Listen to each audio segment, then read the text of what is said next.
Hello friends, स्वागत है आप सभी का एक बार फिर से मेरे यूट्यूब चैनल कहानियों का सफ़र में। आज मैं आपके लिए एक नई कहानी लेकर आई हूँ। कुरुक्षेत्र के युद्ध के बाद पांचों पांडव भाइयों ने एक महान दान यज्ञ का आयोजन किया और गरीबों को बहुत बड़े उपहार दिए।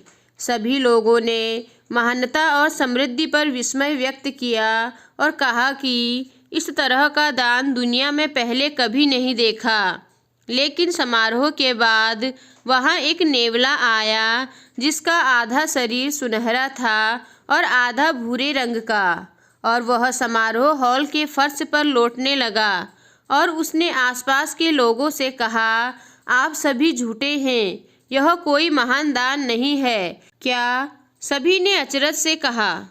तुम कहते हो कि यह कोई बड़ा दान नहीं है। क्या तुम नहीं जानते कि यहाँ आने वाले गरीबों को कैसे पूर्णतः संतुष्ट किया गया? हर एक की झोली बेशकीमती उपहारों से भर दी गई। ऐसा महान दान न पहले हुआ है और न कभी होगा। लेकिन नेवला उनकी बातों से संतुष्ट नहीं हुआ। वह बोला, एक बार एक छोटा सा गांव था। उसमें एक गरीब ब्राह्मण अपनी पत्नी, बेटे और बहू के साथ रहता था। वे बहुत गरीब थे और जीवन यापन के लिए वे उपदेश के बदले में मिलने वाले दान पर निर्भर रहते थे। लेकिन एक बार उस गांव में 3 साल का अकाल पड़ा। गरीब ब्राह्मण के परिवार का निर्वाह होना बहुत कठिन हो गया। आखिर में गरीब ब्राह्मण बड़ी मुश्किल से भूख से बिलखते अपने परिवार के लिए कहीं से जौ का आटा लेकर आया। बिना किसी देरी के परिवार ने इससे रोटियां तैयार की। आटा कम होने के कारण 4 रोटियां ही बन पाई। सभी के हिस्से में एक एक रोटी आई। मैं चुपचाप एक कोने में बैठा हुआ ये सब देख रहा था कि काश मुझे भी कुछ खाने को मिल जाए। पर होनी में तो कुछ और ही लिखा था। चारों रोटी खाने को तत्पर हुए कि तभी किसी ने दरवाजे पर दस्तक दी। पिता ने दरवाज़ा खोला।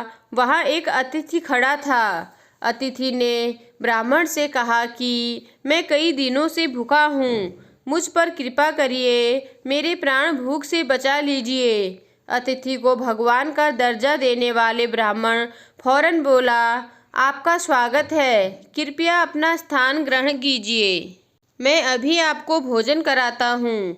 और ऐसा कहकर उस निर्धन ब्राह्मण ने अपने हिस्से की रोटी अतिथि के सामने परोस दी। अतिथि तो मानो बरसों से भूखा था।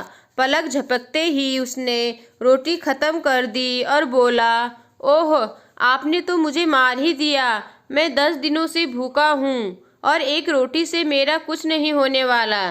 इससे तो मेरी भूख और भी बढ़ गई। जल्दी से और रोटियां लाइए। पिता असमंजस में पड़ गया।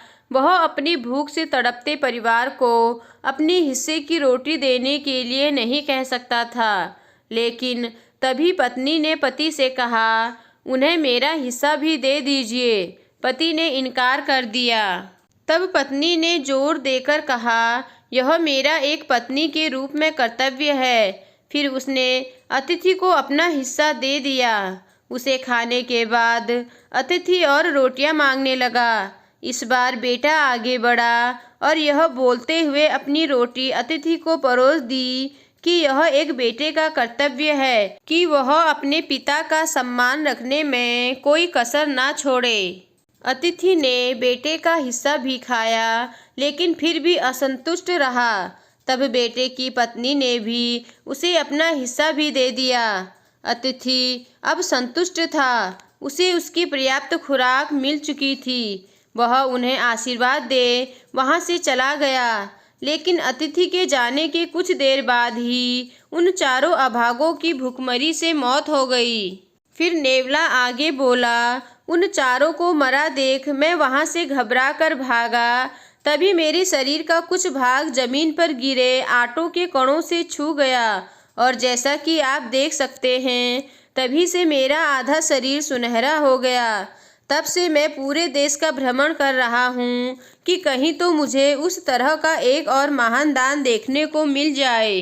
और वहाँ की पवित्र भूमि पर लौटकर मैं अपना बाकी का शरीर भी सोने में बदल सकूं। लेकिन अब तक मुझे उस उच्च कोटि का दान देखने को मिला ही नहीं। इसलिए मैं कहता हूँ कि यह कोई महान दान नहीं है।